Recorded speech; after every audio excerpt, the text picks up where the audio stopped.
มอารุยรอแยกตกตูนังการเปียบริกูนังโซมานสำรายสมัติทั้งหลายไปประกาลืมมัดมโนมวยสมัติเทวดามวยสมัติเปรียนเพียนมวยน้ำสาวกูเลยสกได้ปรารถนา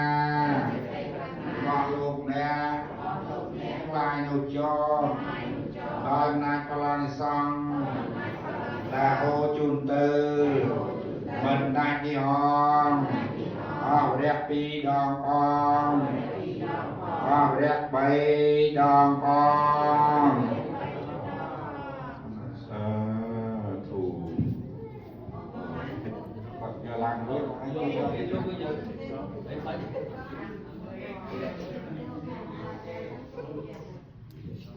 นั่นแหละไม่ลาข้างหลังครับ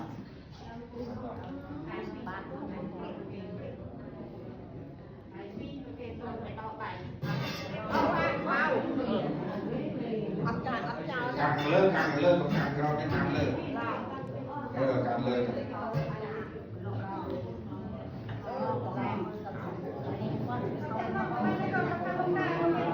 องค์การสัพพุทธเดมีหายันสัพพสัมปัตตติ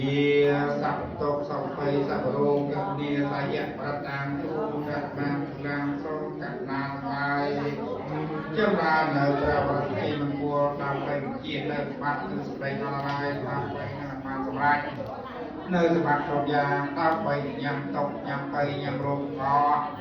คอยเป็นเนียปัตตองโซรเนรมุน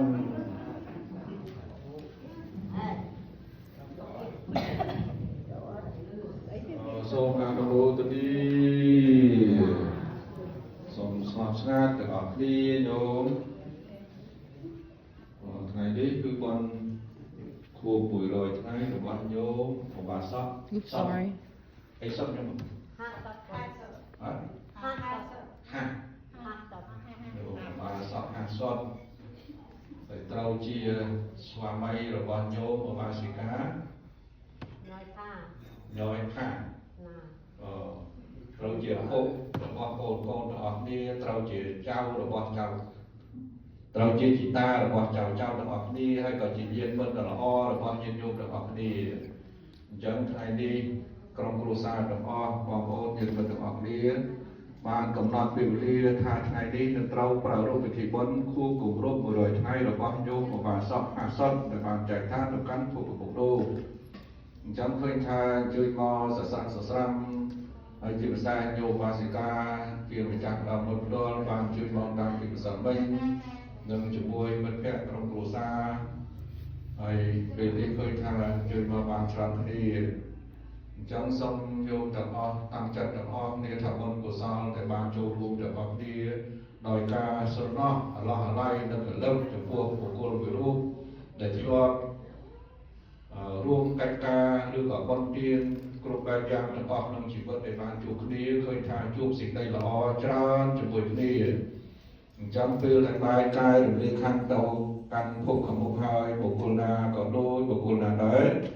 យើងមិនអាចផ្ដល់នៅគ្រឿងឧបភោគបរិភោគឬក៏សម្ដែងសម្ដាលដោយកាលពីមុនទៀតបានឡើយព្រោះថាវិបាកវិញ្ញាណរបស់អ្នកទាំងនោះទៅបដិសន្ធិក្នុងភពថ្មីមិនដឹងទៅកើតនៅទីណាការឧទ្ទិសរបស់យើងទាំងអស់គ្នាដែលបានប្រារព្ធក្នុងពេលនេះក្តីក្នុងពេលដទៃក្តីក្នុងលក្ខណៈស្មានទាំងអស់គ្នាប៉ុន្តែដោយយោងទៅតាមព្រះពុទ្ធដីការបស់ព្រះសម្មាសម្ពុទ្ធម្ចាស់ដែលព្រះអង្គទ្រង់មានព្រះពុទ្ធដីកាថាតេខេណាំអនុបតិសាមីកាលបើបុគ្គលទាំងឡាយធ្វើកាលកិរិយាទៅកាន់ភពហើយក្រុមគ្រួសារញាតិសន្តានវិតសម្លាញ់ទាំងអស់មានបំណងនឹងផ្ដល់ប្រយោជន៍សេចក្តីសុខប្រយោជន៍ណាមួយដល់អ្នកដែលចែកឋានទៅកាន់ភពនោះមានតែធ្វើទៅទៀតខណៈទានដែលមានអវិស្ទាននិងធម្មទានអវិស្ទានហ្នឹងគឺទានដែលញាតិញោមបានលើកគេវេប្រគេចំពោះព្រះសង្ឃមានចង្ហាន់បរិបារនឹងជាដើមហៅថាអវិស្ទានហើយធម្មទានគឺធម៌គឺជាទ្រឹស្ដីរបស់ព្រះពុទ្ធបន្ថាព្រះសង្ឃឬក៏ព្រះពុទ្ធឬក៏លោកអាចារ្យបានពោលបាន សូត្របានបញ្យល់បានអីទេគឺឲ្យតែធម៌របស់ព្រះពុទ្ធជាដើម្បីជាប្រយោជន៍ដល់អ្នកដទៃហៅថាអវិជ្ជាធម្មទានដូចគ្នាអញ្ចឹងបុណ្យកុសលទាំងអស់ដែលចែកថាអ្នកដែលចែកថាទៅកាន់ពុទ្ធមុខហើយយើងមានបំណងនឹងផ្ដល់បុណ្យកុសលដល់អ្នកនោះមានតែធ្វើទានតែពីរនោះទេគឺអមិសទាននិងធម្មទាន